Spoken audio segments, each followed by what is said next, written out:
నేను ఏం పాయింట్ చెప్పాలని ఊరికి నేను గూగుల్ చేసేవేళ చేస్తే the key principles to become the entrepreneur, identify your passion.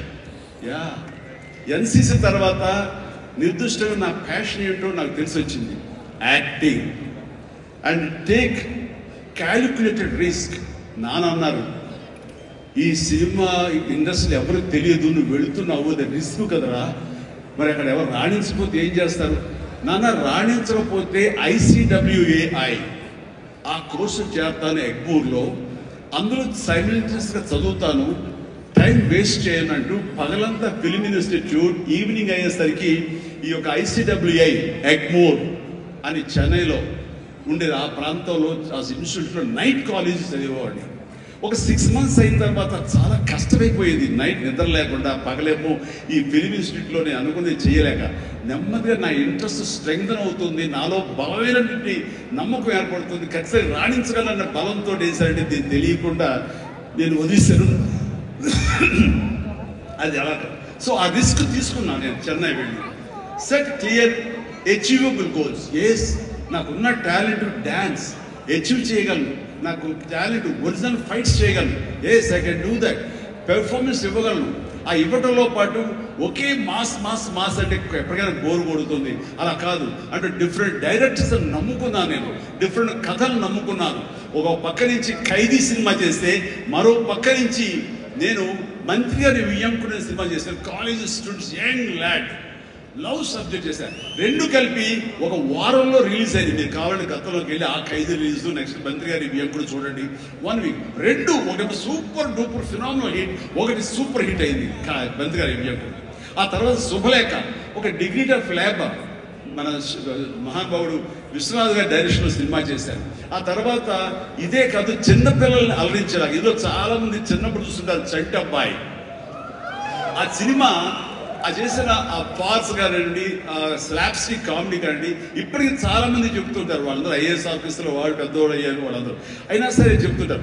అది ఒకటి. ఇట్లాగా వైవిధ్యమైనటువంటి క్యారెక్టర్స్, స్వయం కృషి కానివ్వండి, యాక్షన్ సినిమాలు కానివ్వండి, రాఘవేంద్రరావు గారి గ్లామర్ క్యారెక్టర్స్ కానివ్వండి, కోదండరావు రెడ్డితో చేసిన కామెడీ కమర్షియల్ సినిమాలు కానివ్వండి, గోపాల్తో చేసినటువంటి ఫ్యాక్షన్ సినిమాలు కానివ్వండి, అట్లాగా ఒకటా రెండా అలాగా మన ఇది మా బావరు భావన అలాంటి సబ్జెక్ట్ కానీ ఒకటే, ఇలా ఇంద్ర ఇలాంటి సబ్జెక్ట్ అందరూ చూస్తుంటే కనుక నాకు అనిపించింది, అన్ని రకాలుగా నాకు ఉన్నటువంటి టాలెంట్స్ని అన్ని పక్కలే వ్యాపకం చేశాను. అంతే, అంతమంది ప్రేక్షకుల్ని ఈ రోజున మహిళా ప్రేక్షకులు వచ్చి ఆప్తుల్లాగా వచ్చిన నన్ను ప్రేమించిన లేడీసే కాదు, యంగ్స్టర్సే కాదు, పసిపిల్లలే కాదు, పెద్దవాళ్ళే కాదు, ధనికులే కాదు, ప్రతి ఒక్కరు క్లాస్ మాస్ వాళ్ళు వీళ్ళందరూ ఇంతమంది ప్రేమించారు. కాబట్టి ఈ రోజున ఇంతమంది నేను ఆస్తిగా చేసుకున్నాను, ఇంతమంది ప్రేమ పొందే అదృష్టం భగవంతుడు కల్పించగలిగాడు.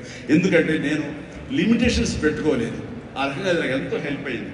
అలాగా delivery, high quality work, constantly market understanding.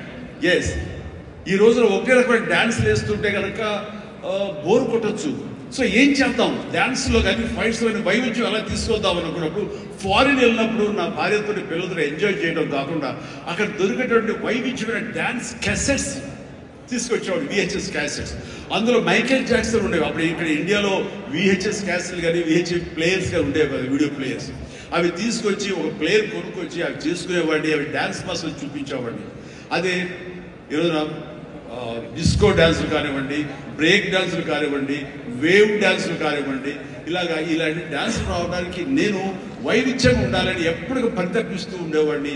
వాళ్ళ మొనాటరీగా ఫీల్ అయ్యేలా చేసేవాడిని కాదు. అది ఫైట్స్లో కూడా అదే విధంగా ఉండేది.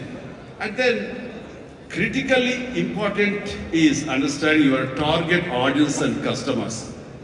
సో మారుతున్నటువంటి కాలానికి అది అనుకూలంగా ఆడియన్స్ టేస్ట్ మారుతుంటే మనం కూడా మన సినిమా కథాంశాన్ని మార్చుకోవాలంటూ ఆయా కథకులతో కూర్చుని ఇంటరాక్ట్ అవుతూ వాళ్ళని మార్చుకుంటూ అప్లోడ్ మార్చుకుంటూ జగదగి వీడు అతిలోక సుందరి, అన్నయ్య అనే సినిమా, సెంటిమెంట్ సినిమా, హిట్లర్ అనే సినిమా, మాస్టర్ అనే సినిమా, రెస్పాన్సిబిలిటీ సినిమాలు, మెసేజ్ ఓరియంటెడ్ సినిమాలు ఇస్తూ ఆ రకంగా మోసపోసిన సినిమాల నుంచి నేను బయటికి రావడం జరిగింది.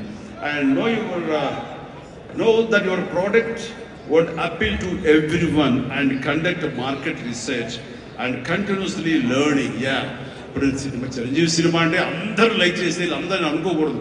కొంతమంది డిస్లైక్ చేసేవాళ్ళు ఉంటారు. కానీ డిస్లైక్ చేసేవాళ్ళు కూడా మనం ఇంప్రెస్ చేయాలి అంటే కనుక మనం ఏ విధంగా మన యాక్టింగ్లో మార్పులు చేర్పులు చేసుకోవాలి అనుకుంటాడు. ఇక్కడ ఉన్నటువంటి కొంతమంది ఇండస్ట్రీలో, సార్ మీ సినిమాల్ని దొంగతనంగా చూసేవాడు సార్, ఇదేం కర్మయ్యా దొంగతనం చూసి ధైర్యంగా చూడొచ్చు కదా అంటే, లేదు సార్ అలా చూస్తే మా వాడు కొంతమంది ఎందుకురా సినిమాలు అంటే అవేనా అని అనేవాడు సార్. అదేంటయ్యా సినిమాలకు కూడా తేడా చూపిస్తారా? అవును సార్, అందుకని మీ సినిమాలు మీ డ్యాన్స్ అంటే మాకు ఇష్టం సార్, అందుకని సెకండ్ షోకి ఎవరికి తెలియకుండా కామ్గా వెళ్ళిపోయి చూసి వచ్చేవాళ్ళు సార్. ఏమిటి సార్ అవి చూసి కాలేజీలో ఆ పెర్ఫార్మెన్స్ ఇచ్చేసేవాళ్ళం సార్, మాకు ప్రైజ్లు వచ్చేసి. ఆ రకంగా అందరినీ కూడా ప్రతి ఒక్కరిని కూడా నేను అవే ఆకట్టులాగా చేయగలిగాను. అలాగే learn from mentors and successful entrepreneurs. ఎవరైతే మీకంటే ముందే సాధించారో వాళ్ళని మీరు ఆధారంగా చేసుకుని వాళ్ళు ఏ విధంగా అంత స్థాయికి వెళ్ళారు, టాటా వాళ్ళు కానీ ఇంకోళ్ళు కానీ వెళ్ళారు అంటే నా విషయంలో రామారావు గారు, నాగేశ్వరరావు గారు ఆ స్థాయికి వెళ్ళారంటే క్రమశిక్షణ, టాలెంట్ అనేది ప్రూవ్. కానీ ఇక్కడ క్రమశిక్షణ అనేది చాలా ఇంపార్టెంట్. అందరితో సత్సంబంధాలు పెట్టుకోవడం ఇంపార్టెంట్. దీన్ని క్రిటిసైజ్ చేసే వాళ్ళు ఉంటారు, ఆవేశపడకు, వాళ్ళ తప్పు వాళ్ళు తెలుసుకుంటారు, నువ్వు సంయమనం పాటించాలి. అండ్ అట్లాగా నేను నా సీనియర్స్ నేర్చుకుని వచ్చాను. Learn more mentor and successful entrepreneurs of course. అలాగే నెట్వర్క్ అనేది చాలా ఇదిగా ఉండాలి మీకు, అంటే డిస్ట్రిబ్యూషన్ సైడ్ కానీ ఇంకోటి కానీ మీ ప్రోడక్ట్ మార్కెటింగ్ చేసుకోవడం. అలాగా నా విషయంలో నాకు అండగా నిలబడింది, నన్ను ప్రజల్లోకి నిరంతరం తీసుకెళ్ళేది ఎవరంటే నా అభిమానులు. మీ ఎంటర్ప్రినర్స్కి ఎలాగైతే కనుక నెట్వర్క్ ఉంటుందో, అబ్జర్వ్ చేసుకుంటారో, డిస్ట్రిబ్యూషన్ ఉంటుందో, మార్కెటింగ్ స్ట్రాటజీస్ ఉంటాయో, అలాగా నా అభిమానులు ఎప్పటికప్పుడు నాకు అండదండలు అందిస్తూ కొండంత అండగా నిలబడ్డారు. వాళ్ళు నా కోసం ప్రాణం ఇచ్చే లెవెల్కి వాళ్ళు ఉన్నారు. నేను అన్నాను, మీరు నాకు ప్రాణం ఇవ్వక్కర్లేదు, మీ యొక్క సహాయ సహకారాలతో రక్తం ఇచ్చి ప్రాణాలు నిలబెట్టండి అన్నాను. ఆ మాట పుడిగి పుచ్చుకుని 25 సంవత్సరాలుగా ఈ రోజు కూడా వాళ్ళు రక్తదానం చేస్తూనే ఉన్నారు. వాళ్ళందరికీ జీవితాంతం నేను రుణపడి ఉంటాను. అందులో భాగంగా ఎక్కడో ఉన్నట్టు నా మాట ఇక్కడ మాట్లాడిన నా మాట అమెరికా దాకా వినపడింది. కాబట్టి ఆప్తా ఎన్నోసార్లు నా పేరు మీద బ్లడ్ బ్యాంకులు నిర్వహించారు, రక్తదానాలు నిర్వహించారు. ఈ రవి కానివ్వండి, మధు కానివ్వండి, ఇలాంటి వాళ్ళందరూ కూడా ఇవి చేశారు. ఈ రోజున అన్ఫార్చునేట్లీ రవి వర్రే ఒక బ్రెయిన్ స్ట్రోక్ వచ్చిన ఆగిపోయినప్పుడు ఆ విషయం తెలిసినప్పుడు అది వీడియో పెట్టాను నేను. వీడియో రవి డోంట్ వరీ, ఇవన్నీ స్మాల్ థింగ్సే బట్ అన్ఫార్చునేట్, సో త్వరలో కోరుకుంటామని అతను నేను మెసేజ్ పెట్టినప్పుడు అతను పొందిన ఆనందం అంతా ఇంత కాదు, అది ఎంతో ఉత్సాహాన్ని ఇచ్చింది. ఈ రోజున కోరుకుంటున్నాడు. ఈ రోజున ఈ సభ రవి రావాలి, అన్ఫార్చునేట్ రాలేకపోయాడు. కానీ నెక్స్ట్ ఇదే సభ ఇక్కడ జరిగితే కనుక రవి వస్తాడు, నేను వస్తాను మీతో. మీ అందరి ఆశీస్సులతోటి రవి లాంటి ఎంతూజియాస్టిక్ గాయ్ కోరుకుంటున్నాడు. వాడు మధుతోటిను, సాగర్ గారితో, మన ఇతర ఫ్రెండ్స్ తోటి, సుబ్బు, చంద్రశేఖర్ గారితో, అందరితో కూడా మళ్ళీ కలిసి ఈ యొక్క సభల్ని ఇంతకంటే మరింత అద్భుతంగా చేయాలి. అండ్ ఆ రకంగా నేను మీ ఎంటర్ప్రినర్షిప్, యంగ్స్టర్స్ ఎలాగ రావాలి ఏమిటి అనేది నా గురించి నేను చెప్పుకోవడంలో తెలియకుండానే మీకు అందరికీ చెప్పాను. అది మీకు అందరికీ అర్థమై ఉంటుందేమో అనిపిస్తుంది. కాబట్టి ఇది నాకు గొప్ప అవకాశం. ఈ తీరుగా, ఈ రీతిగా, ఇదే విధంగా మనం వెళ్ళగలిగితే కనుక ఎవరికి అడ్డుండదు. ఇక్కడ ఒక్కొక్కరు ఒక్కొక్క గ్రేట్ ఎంటర్ప్రినర్స్ అవుతారు. ప్రతి ఒక్కరు మీ సలహాలు, సంప్రదింపులు, మీ సీనియర్స్ తోటి మీరు ఆయా సమయంలో ఇంటరాక్ట్ అవుతూ what to do, what not to do, how to go about it అనేది మీరు తెలుసుకుంటూ ఎప్పటికప్పుడు మీరు అప్డేట్ చేసుకుంటూ, రిస్క్ ఉంటుంది బట్ మన జీవితాలు కొలాప్స్ అయ్యేలాగా మాత్రం రిస్క్ వద్దు. కానీ మీడియం రిస్క్ తీసుకుంటూ మీరు ముందుకు వెళ్ళకపోతే అభివృద్ధి ఉండదు. ఛాలెంజ్ సినిమా ఎంతమందికి ఇన్స్పిరేషన్ వచ్చింది అంటే ఆ రోజుల్లో ఏమి చేయాలరా అని తొయ్యాలంటే వాళ్ళకి ఆ సినిమా ఒక దిక్సూచిలా ఉంది. ఈవెన్ మనం కూడా అచీవ్ చేయగలమని నమ్మకం వచ్చింది. అలాగా సినిమాల ద్వారా ఇతోధికంగా నేను చాలామందికి మార్గదర్శకంగా నిలబడ్డాను, ఇన్స్పిరేషన్గా నిలబడ్డాను. ఆ రకంగా మీరు కూడా ఈ వండర్ఫుల్ జీవితం, ఒకే ఒక జీవితం, దీన్ని సద్వినియోగపరుచుకుంటూ మీరు మరింత హైట్స్కి ఎదగాలని, మరింత అభివృద్ధిలోకి ఎదగాలని. ఇదే సభ 1 ఇయర్లో జరిగినప్పుడు మీరు ఫీల్ అవ్వాలి, లాస్ట్ టైం మనం వచ్చే జనవరి 25, కానీ ఈ జనవరి 26 ఆ ప్రాంతాల్లో మనం ఎంత ఎదిగాము ఇది అంటే చిరంజీవికి మీరు చెప్పుకుంటే కనుక అంత గమనించి నాకు కావాల్సింది. ప్రతి ఒక్కరిని మనస్ఫూర్తిగా ఈ అవకాశాన్ని సద్వినియోగపరచుకోండి, మీ యొక్క అభివృద్ధికి దీన్ని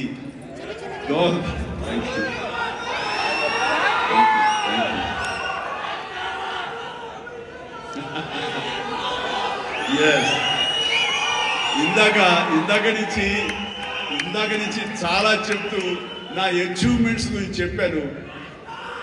Pawan Kalyan is my achievement, Ram Charan is my achievement, నా ఫ్యామిలీ ఉన్న అందరు బిడ్డలు అందరూ కూడా నా అచీవ్మెంట్. వీళ్ళందరూ చూస్తుంటే ఇది కదా నేను సాధించానని. మొన్న పవన్ కళ్యాణ్ ఇంటికి వచ్చినప్పుడు ఒక మాట అన్నాడు, అన్నయ్య నీకు ఒక మాట అనేవాడికి గుర్తుందా అని. ఏమన్నా, మన ఇంట్లో ఇంతమంది మీరందరూ ఉన్నందుకు, నాకు ఈ అవకాశం భగవంతుడు ఇచ్చినందుకు ఇది నాతో ఆగిపోకూడదు. ఒక రాజ్ కపూర్ ఫ్యామిలీలో ఎంతమంది ఎలా ఉన్నారో ఆ రకంగా మరొక రాజ్ కపూర్ ఫ్యామిలీ మన మెగా ఫ్యామిలీ అవ్వాలి అని నువ్వు చెప్పావు.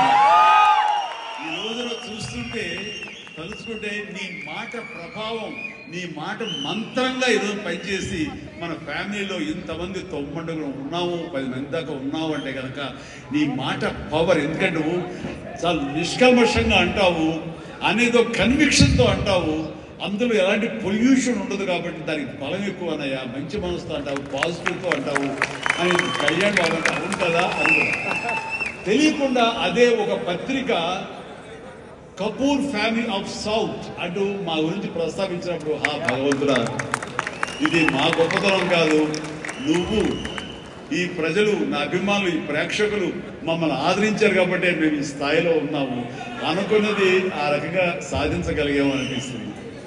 అండ్ గతంలో ఎప్పుడు నేను ఏ సభలోనూ ఇంత మనసుకి మాట్లాడుకోలేదు. అది మీతో మనసుకి మాట్లాడుకునేంత ఆప్తుల మధ్య ఈ ఆప్త సంస్థ సంబంధించి నా గుండెని టచ్ చేశారు.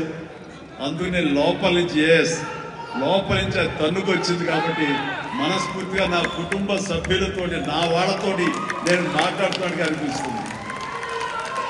అండ్ మీరు ఎప్పుడు ఈ ఆప్తా సంస్థ ప్రెసిడెంట్గా ఉండొచ్చు, లేకపోతే ఇంకోటి ఉండొచ్చు, ఎవరైనా సరే ఇదే డెడికేషన్ తోటి, ఇదే కన్విక్షన్ తోటి, ఇదే నమ్మకంతో మీరంతా ముందు చేయాలి.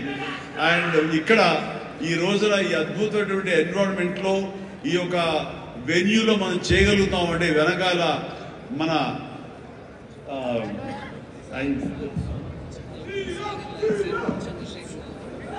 ఈ వెన్యూ ఇచ్చినటువంటి మా గోపి చంద్రశెట్టి అనిల్ అంటారు.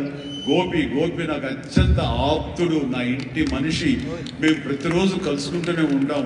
అతను కూడా మామూలు సాదా సీదా స్థాయి నుంచి ఈ రోజున తనలో ఉండే ఆ ఇంటెలిజెన్స్ అవనివ్వండి, ఆ ఇంటలెక్చువల్ థాట్స్ అవనివ్వండి, ఆయన చెప్పాలంటే సైన్స్ చదువుకుని సైంటిస్ట్ ఆయన.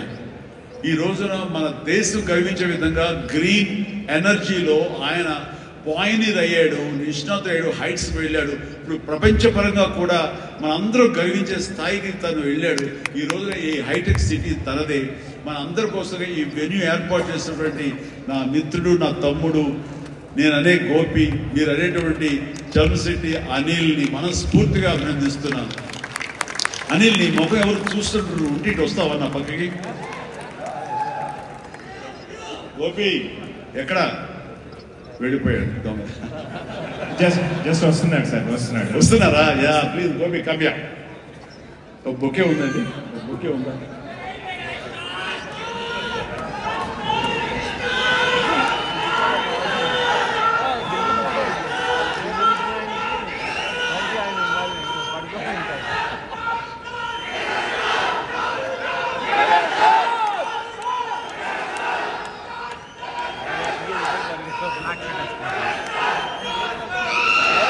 మెగాస్టార్.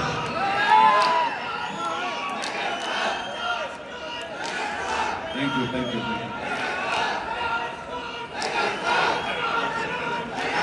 గోపి గారు, థ్యాంక్ యూ గోపి. అండ్ వీళ్ళు ఏర్పరిచిన ఈ సభకి మీరు చేసినటువంటి ఈ యొక్క సపోర్ట్ని వారందరి తరఫున, ఆప్త తరఫున, నేను ఆప్త క్యాటలిస్ట్ తరఫున నేను మీకు ధన్యవాదాలు తెలియజేస్తాను. More important is I want to this be a catalyst and an entrepreneurial platform. This is the basic nature what we have to learn. మనం ఈ పర్సనాలిటీ నుంచి నేను అది personal knowing 70 years. Before that, I always learned so many things understanding Chiranjeevi garu. How hard work, determination, commitment to society, family, the fundamentals of any entrepreneur to create a social impact.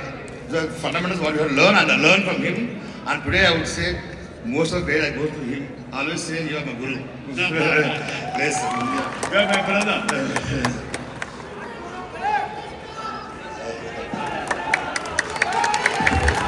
అందరూ దయచేసి కూర్చుంటే చిరంజీవి గారు వచ్చి కూర్చుంటారు. మీరు please stage ఖాళీ చేసి అందరూ దయచేసి స్టేజ్ పక్కకి వెళ్తే చిరంజీవి గారు వచ్చి కూర్చుంటారు. ప్లీజ్ దయచేసి అందరూ స్టేజ్ మీద నుంచి ఖాళీ